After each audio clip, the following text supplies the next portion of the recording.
Hey everybody, this is Sean with Carpet Cleaner Training, where we teach carpet cleaners how to do business right.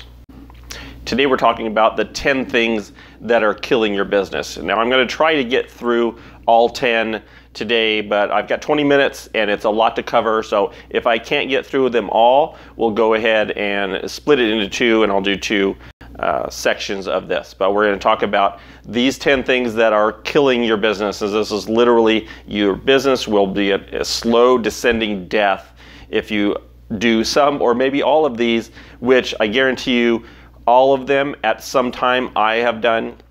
So I am not by any means saying that these are to be avoided at all cost. I guarantee you're doing some of them right now, you have done some in the past, and you will do some in the future. So we're just going to go through step by step. These are put, in my opinion, the order of importance. So number 1 is going to be the most important one, and number 10 we're going to start with is everybody's favorite subject, time management. So number 10, time management.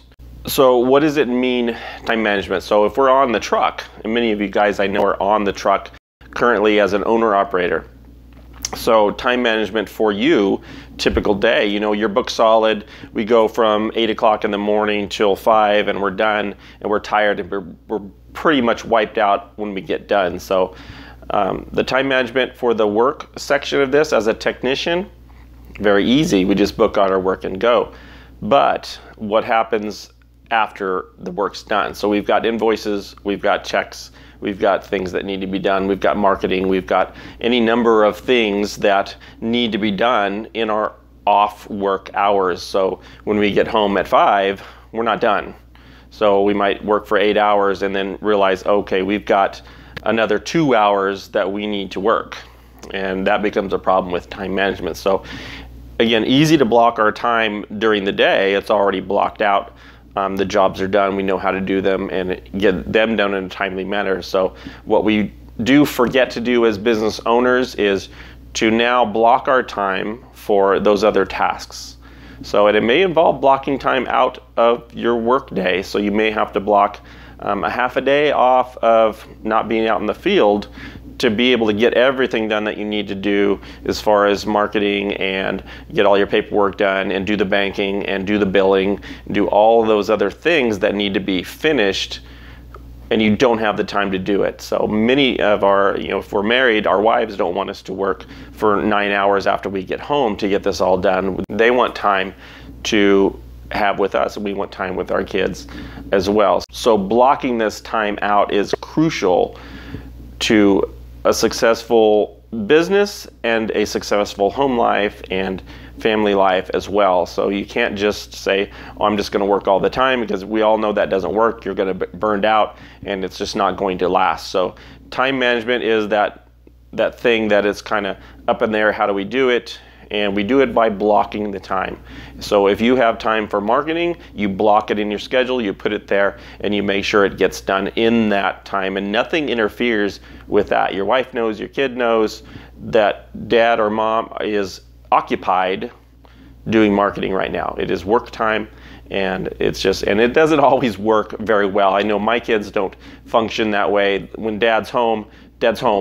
So he is to be at their beck and call usually. They come in and say, oh, I need help with homework, or I need help with this, or the wife needs help with that, or somebody's going somewhere and needs to be driven. So it doesn't always work perfectly, but work on time management. It can definitely put a strain on your business, because I've gone years where the whole year, and then at the end of the year, oh, it's tax time, and I'm entering invoices and I'm entering receipts and I'm trying to get everything done, and it's just a huge mess at the end of the year. So block this time out and make sure that it doesn't catch up with you later where you didn't do all this stuff and you have no business because the marketing isn't being run, or the taxes aren't ready because you neglected to put all that stuff in.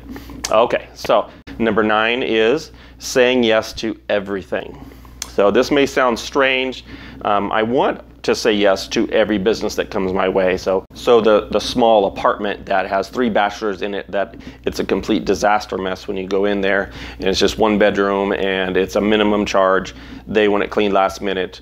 Yeah, you want to do that. I want to get that one, and I want the giant house up on the hill. I want that one. And oh, that business needs cleaning, and they're in a bind. They need it done right away too. And then my buddy John needs his place cleaned. Oh, I got to say, and you want to say yes to absolutely everything, and it's just a mistake. We have to draw a line somewhere. We have to focus our efforts on what is really important to building that business. If we say yes to everything, we can't really give our all to the one thing that needs to be done.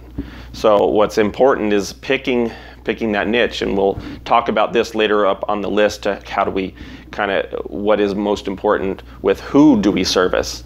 But saying yes to everything is a mistake. We cannot service everybody. If you say everyone's my customer, then no one's your customer, because you cannot focus your energy on your most important customers. We need to focus our energy on what we need most. The customers that we are targeting are the customers that we need to target. They need to be number one. They need to be all of our energy focused on that one thing. So we cannot just say yes to everything. Yes, you can do some things that sometimes you'll get a call and you have maybe a gap in your schedule. Yeah, say yes to it if you want to go do that. If it's out of your typical customer, just do it. It's not a problem. But if it's going to put a strain on the business, if your guys, or if you're on the truck, or if your guys are on the truck and they're booked solid and you get a call says, oh, can you do it today? I just need it today. You can say no. It's not going to kill you to say no. Yeah, you might lose out on whatever it is, $100. But it also might lead to, oh, it turned out that job was not a successful job, and maybe it didn't make you any money. And so we can go both ways on that. Saying yes might actually hurt you. Could it get you money? Sure. Could it hurt you? Yes. Is it out of our typical range of customer? Yes. So we can say no. So work on learning, what do we need to say no to? And where should our focus be? So saying yes to everything sounds like a good thing. We're servicing more people, but in the long run, it's going to run your business thin. It's going to run you thin. Everything's going to be not functioning as it should. As a well-oiled machine is how we want it to run, and we need to focus our efforts on one particular niche or several niches. That's our bread and butter. And some things can trickle in, but we don't want to say yes to everything. So number 8, and this is going to, some people are going to probably get upset with this, is referral marketing. But I'm going to kind of bundle it in with bad marketing in general. So a lot of people will tell me when I ask, well, what kind of marketing are you doing? Well, I haven't marketed in years. I just go off word of mouth. Okay, referral marketing is great. We all love referral marketing. Referral marketing is fantastic because it's many times free. You don't have to do anything to get it. It just magically comes from your satisfied customers. And we all should be satisfying our customers and getting referrals. And in fact, we have whole systems that we put in place to generate those referrals, and not just leaving it up to, hey, give us a referral if you think of it. Making sure that they have an easy method of referring. So referrals are great. They're fantastic. But they're not consistent. So you might get 3 referrals one week and then nothing for 5 weeks. And then 6 will come in, and then again a month goes by and you barely get 1 or 2. So it's just not consistent to bring in business. So it's great, and a lot of it is, like I said, cheap. It's easy. It doesn't cost us anything. We just put things in place and systems, but again, it's not consistent. And then again, bad marketing is another thing. So many people will just throw money at people that say, hey, we can produce this for you, or hey, you need to be on TV, or hey, you need to be this radio ad, and this flyer in this community is going to be gold for you. And it's so easy for a marketing guy to come in and say, hey, this is going to be great for you. Here's our statistics. Here's this, here's that. And then they put it out and you get nothing, and you're out $500 or $1,000 because you did something that it just didn't work out. So bad marketing is horrible for the business because it just is a money suck. It's something that we throw money at people because they say they can perform. But then when the push comes to shove, we find out they couldn't perform and they didn't necessarily know what they were doing. And the worst part is they work for someone else. So if you get a phone call and says, hey, we're doing this advertising, or they work for the other company that's doing the advertising, typically. So if somebody comes to you and says, we're doing this promotion, be very leery. They're doing the promotion for another company. So that's paying them to get businesses to give them money so they can do the ad. So that's not the marketing that I would recommend doing. It's not as trackable. It's not something that we can know and visually see. Okay, this is coming from that. It's just hard to track. It's hard to guarantee you're going to get a result. And many times it doesn't get any result. So don't hire people that come to your door and say, hey, we're doing this ad, do you want to be involved? The answer should always be no, or at the very minimum, let me see what you have to offer. What are you offering, and how can I track it? And how many of my customers in my niche that I've chosen are in your housing complex or golf association or whatever? They come from everywhere. So bad marketing is not a way that's going to help your business. It will outright money suck to death your business. So make sure that we don't do that. That the marketing that we do is going to be, we are finding it. We are going and we are grabbing somebody that we know can perform, and then we are putting a system in place to track it and to make sure that it is performing. And then if it is, then we can put as much money in it as we want. It becomes an unlimited source of income when we find something that works, that you can just throw money at it and you're getting money in return. So referral marketing is not a great way to run a marketing program. It is a part of it. It is not the whole thing.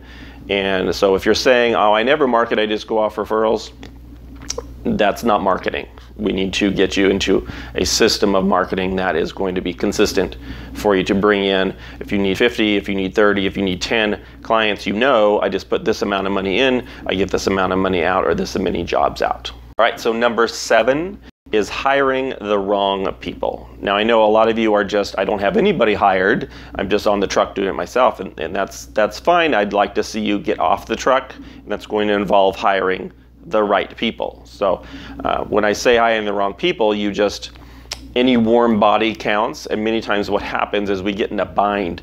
We get busy, and then we realize, oh, I've got to hire someone. I got to hire them now. I got a full week, and it's more than I can handle myself on the truck, so I need to call it a helper. Get a helper in here, and then it's the first warm body that comes along is now your helper. You didn't qualify them. They didn't show any kind of qualifications for what you needed them to do and how you needed. So and they can put a really big strain on your business when you've got people, oh, he didn't show up on Tuesday and I had 5 jobs to do. Now you had to do those jobs yourself because they didn't show up. Or, it calls in sick every other day, or just is late 5 times a week, and you just can't count on them. So all these things, how do we hire some fantastic person? There are ways to find people that work, the people that are going to show up on time, and they're not going to call in sick, and are going to work all the hours you want them to, and to be happy about doing it. And how do we reward employees to make sure they stay when we do get them? And that's the kind of thing that we need to focus in on. How do we find this diamond in the rough? How do we find somebody that isn't going to put a drain on the system?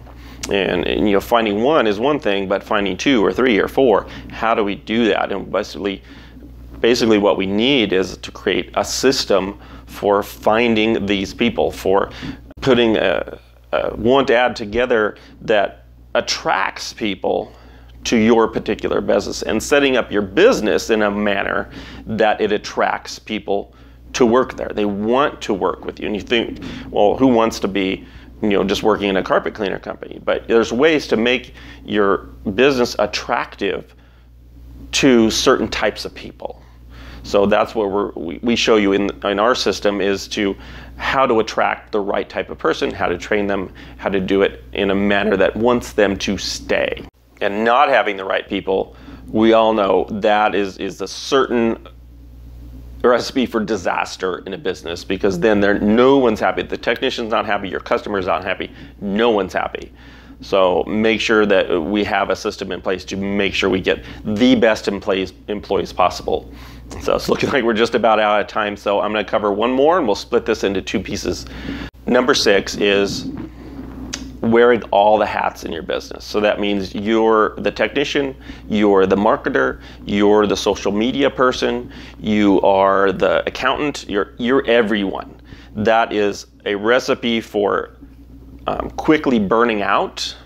If you do happen to go on this for any length of time, you could burn out in 10 years, or you could burn out in 3, or you could burn out in 1, depending on how busy you are, how much stuff is on your plate, and all the things you need to do. So this is something that you cannot do. You are not able to run a business and you are doing everything. It's impossible. You can't possibly be the technician on the truck and the marketer and the social media person and the accountant and everything that you need to do. It's not possible to do everything. So we need to find help. And it doesn't necessarily mean we have to get an employee. This can be somebody that's virtual, that's a virtual assistant, a virtual accountant, a bookkeeper that you never see. It could be somebody that works remotely.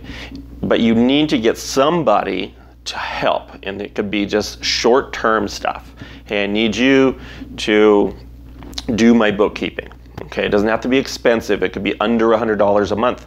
If you're small, and maybe up to $150, $200 a month for somebody that's really got a lot going on. But bookkeeping is not expensive, and your time is more valuable and needs to be spent in the business, making it grow, rather than spending 9 hours entering invoices and trying to figure out how to work QuickBooks.